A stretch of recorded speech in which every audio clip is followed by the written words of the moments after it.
Во текот на вчерашниот ден висока швајцарска делегација беше во посета на општина Кочани, меѓу кои високи представници на СДС и СЕКО во Берн, потоа проектниот менаџер на Северна Македонија во СЕКО, регионалниот советник Станислав Додева, национален програмски советник во швајцарската канцеларија за соработка.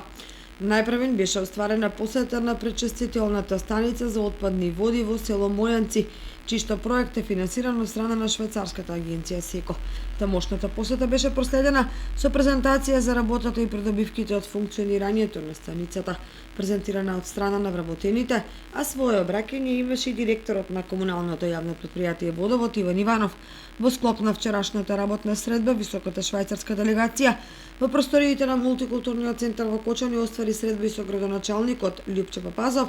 кој што пред присутните ја представи општината и ја истакна поддршката што ја дава швајцарската агенција на општината и регионот. При тоа беше представена и програмата за зачувување на природата заедно со проекција на видео за заштитено подрачје Осоговски планини во присуство и разговор со представници на телото за управување на заштитеното подрачје, јавно претпријатие Национални шуми и представници на пчеларите од Здруженијето Меден исток.